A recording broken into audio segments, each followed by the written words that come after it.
Pour protéger le château de pierre qu'ils construisaient dans cette ville nouvellement conquise, les chevaliers teutoniques ont érigé ces hautes murailles de briques en 1234. Face au fleuve, comme un rempart formidable, s'élevèrent 26 greniers à grains fortifiés, abritant toutes sortes de céréales prêtes pour l'expédition, enchâssées dans une forteresse dissuasive. Il se trouve sur la face sud-ouest de la muraille qui entourait toute la cité et s'ouvre encore sur la vieille ville par la porte de l'eau. La Vistule, avec son lit large et calme, était propice au commerce des textiles et des céréales avec Gdansk et la Baltique.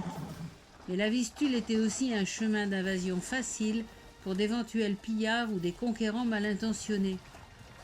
Aujourd'hui, ces greniers sont transformés en musées.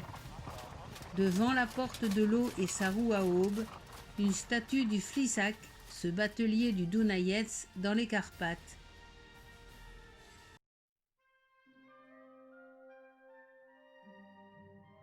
L'art de la guerre n'est malheureusement pas étranger à la ville de Grudziądz, dont les murailles ont été maintes fois brûlées et reconstruites. Après la Première Guerre mondiale en 1920, une école d'entraînement de la cavalerie est créée à Grudziądz. La plus grosse garnison militaire de Pologne y était déjà installée quand arrivent les célèbres et magnifiques Uhlans. 1700 cadets se succéderont durant 13 promotions pour alimenter l'unité d'élite la plus célèbre et la plus spectaculaire de l'entre-deux-guerres. Le musée de la cavalerie, installé dans un ancien couvent de bénédictines, montre la riche histoire de ce grand centre de formation en Europe et présente des armes de mêlée des Uhlans, sabres, coutelas, armes à feu, harnachements de chevaux, des uniformes, des photographies et des documents, des insignes et des médailles, des fanions. Ceci grâce aux dons des Uhlans et de leurs familles, un témoignage d'une tradition célèbre dans le pays et à l'étranger.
Le Rennec de Grudziądz est classique, avec sa place carrée bordée de hauts et étroits bâtiments typiques des villes du nord de la Pologne.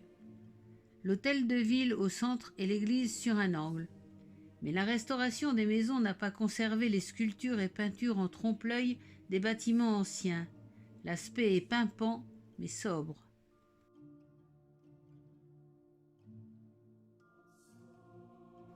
Sur un banc, Nicolas Copernic, le grand astronome polonais qui était également un économiste et un mathématicien de génie, nous montre son traité sur la monnaie, également connu sous le nom de loi de Copernic, qu'il présenta à l'université de la ville en 1522.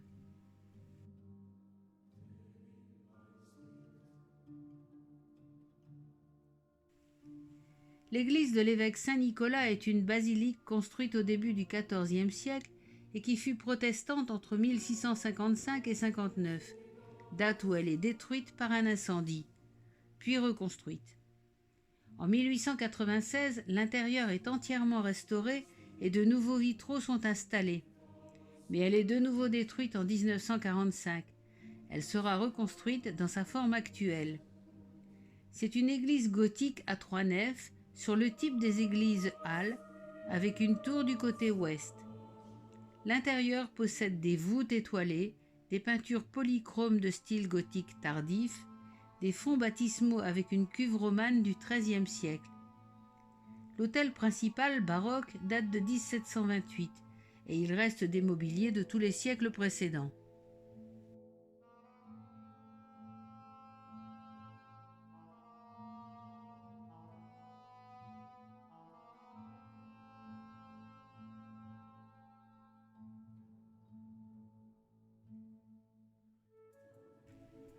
La construction de l'église Saint-François-Xavier a débuté en 1648, mais avec les guerres contre les Suédois, elle ne fut terminée que vers 1728, d'où son style baroque tardif.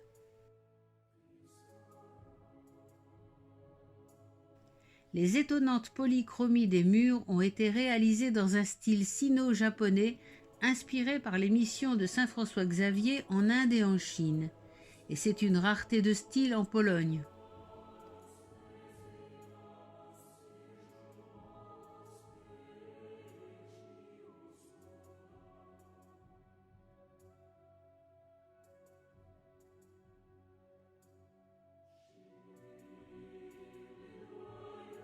L'autel principal est baroque flamboyant, les autels latéraux portent des tableaux du peintre jésuite Steiner à la gloire de saint François.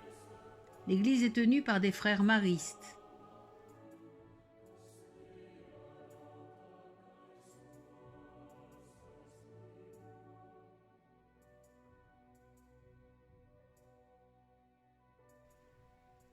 Les murailles de la ville formaient un carré avec 4 portes dont seule la porte de l'eau a subsisté face à la Vistule.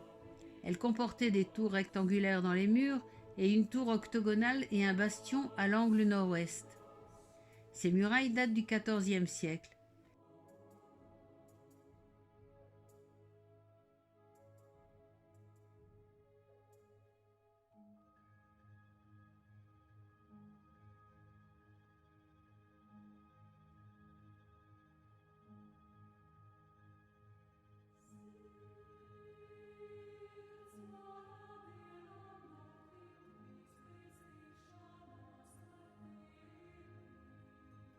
L'emplacement de l'ancien château a été en partie conservé, avec l'aile sud plus ancienne, ainsi que des vestiges du couvent, avec la chapelle, le réfectoire et les chambres du premier étage.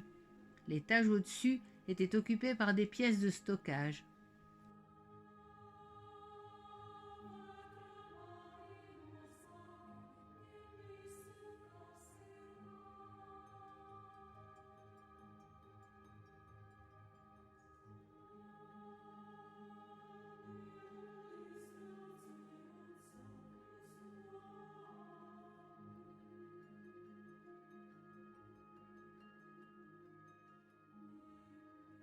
Ces pièces trapézoïdales situées dans les ailes nord et est du château étaient des cuisines, des brasseries ou des boulangeries. L'inventaire de 1565 signale que la cuisine du château jouxtait la boulangerie. Sans doute le seigneur prenait-il du pain frais au petit déjeuner. Situé à côté de la cuisine, ce canal d'évacuation des eaux usées n'a été redécouvert que dans les années 1940.